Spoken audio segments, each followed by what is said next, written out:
Welcome to the Daily AI News Digest. This broadcast is sponsored by bestai.org. It's July 14th, 2026, and today we're unpacking a morning of major strategic realignments and capital rotation across the AI sector. We'll be looking at the cold business realities driving these moves, cutting through the product marketing to understand exactly how this industry is maturing into its next operational phase. Let's get right into today's market realities. On the docket today, we're analyzing OpenAI's proposed government stake, Google's Gemini deployment, and a structural market shift from raw scaling to strict enterprise cost control. We're also going to examine some new global legal boundaries that are forcing enterprise accountability. Starting off with our biggest moves today, we're looking at the macro events driving corporate strategy and capital markets this morning. Our first major development centers on Washington. OpenAI has proposed giving the US Treasury a 5% equity stake in the company. So, based on an $852 billion valuation, that equity transfer sits at roughly $42.6 billion. The proposal actually outlines a public trust, modeled on the Alaska Permanent Fund. CEO Sam Altman has pitched this sovereign partnership directly to President Trump, Commerce Secretary Howard Lutnick, and Treasury Secretary Scott Bessent. Now, while this is being framed as a way to distribute technology dividends directly to citizens, the timing points to a highly calculated strategic play. The firm is currently navigating a compressed timeline toward a confidential IPO filing. Positioning the federal government as a direct equity stakeholder is a calculated maneuver to potentially diffuse regulatory pressures and block antitrust intervention. This highlights a distinctly defensive posture from OpenAI, especially since this strategic lobbying proposal arrives exactly as Apple sues them for systemic intellectual property theft. Apple's lawsuit accuses the ChatGPT developer of illegally poaching over 400 former employees. Specifically, the complaint targets OpenAI's new hardware chief, Tangyu Tan, who was Apple's former vice president of product design. Apple is alleging the methodical extraction of proprietary hardware designs and supplier strategies right before his departure. They claim OpenAI engineers actively instructed outgoing employees on how to bypass internal security protocols to download confidential files. From a business perspective, this litigation directly threatens OpenAI's plans to release its first dedicated consumer hardware device later this year. Let's look at how this is building into the broader financial markets, where we're seeing capital visibly rotating towards safe haven balance sheets. Taiwan Semiconductor has posted a record second-quarter revenue of $39.62 billion. That confirms the AI hardware build-out is still incredibly robust. But we need to look at the divergence in free cash flow projections. Apple, a company that has largely avoided the capital-intensive data center arms race, is projecting a 40% year-over-year increase in free cash flow, reaching $140 billion. Conversely, Alphabet's projected free cash flow is facing a 67% decline, dropping to $21 billion, and that is purely due to their heavy infrastructure expenditure. That heavy capital expenditure has triggered some measurable AI valuation fatigue across global equities. Investors are expressing growing nervousness regarding the near-term return on investment for these hyperscale data centers, resulting in a broad retreat for semiconductor leaders. Micron fell 4.4% today, and Nvidia slid 3.5%. This correction pulled Asian stock markets lower as well, really reflecting a sober reassessment of infrastructure valuations versus actual, realized enterprise software margins. Moving on to product and model realities. Google has announced some significant updates to its enterprise and consumer search ecosystems at I/O 2026.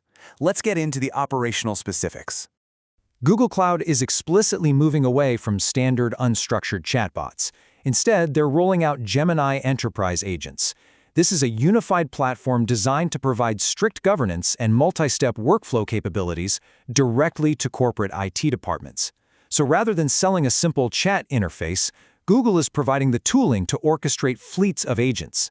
These agents connect securely to internal enterprise data while remaining under strict administrative control.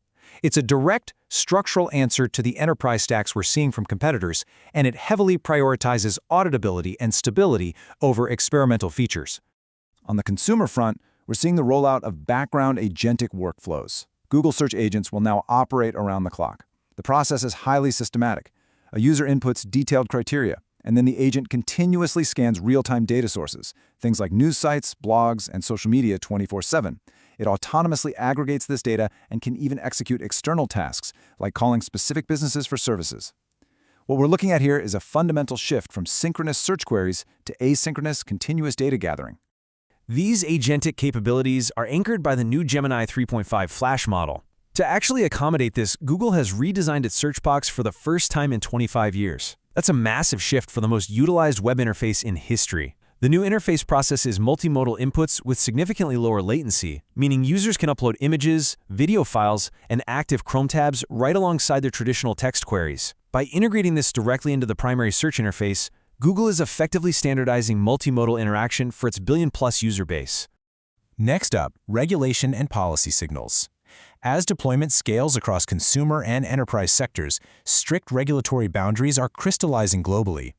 We're moving from theoretical governance to enforceable frameworks. For instance, a new survey reveals that 69% of U.S. workers now support requiring AI firms to route half their equity into a public fund. This statistic really clarifies the immediate political pressure behind OpenAI's government stake pitch that we discussed earlier. Tech layoffs have accelerated through 2026, even as corporate productivity and profits rise. This two-thirds majority support indicates that wealth distribution mandates are gaining genuine political traction, which is exactly why companies are proposing their own sovereign fund structures before Congress steps in to mandate them. Meanwhile, in Europe, the legal definition of corporate liability has just tightened significantly. A Munich regional court ruling has set a severe precedent regarding retrieval augmented generation, or RAG systems. The court essentially dictated that businesses are legally responsible for the hallucinations and outputs of their AI agents. Moving forward, those outputs will be held to the same legal standards as official corporate communications. This means major search engine operators and enterprise deployments are going to be forced to implement rigorous output validation filters. We are firmly ending the era where algorithmic error was an acceptable legal defense. Bringing us to the analyst tick. Let's cut through the product marketing and analyze what these developments actually mean for institutional investment and strategy moving forward. The industry has undergone a structural shift. We've moved away from what was called token maxing, which was really just the blind pursuit of raw model size, parameter count, and brute capability. Now we are in an era of value maxing. In this current phase, a model's durability and market success are defined by task-level cost efficiency, integration stability, and strict regulatory compliance. The frontier model race is now close enough that raw capability just isn't the sole differentiator anymore. The services layer, the part that translates a model into a measurable profit and loss impact, is what actually matters to enterprise buyers today. And this operational shift toward value maxing is only possible because of the underlying economics of compute. The inference costs of running capable models has dropped more than 280-fold over the last few years. Cheaper inference is really the quiet force driving the entire market right now. It's allowing enterprises to finally transition from isolated experimental pilots to fully integrated daily operations. Features that were financially impossible to run at scale just 2 years ago are now standard baseline requirements. Finally, our outro and market watch. Let's look at what the market is anticipating next and the specific indicators we're tracking. Moving into the rest of the week, institutional analysts are closely watching Anthropic's pricing structures, especially following the end of their recent promotional extensions. Any sudden adjustments to their baseline pricing model could serve as a direct indicator for the immediate launch of Claude Opus 5, so we'll be monitoring those metrics closely.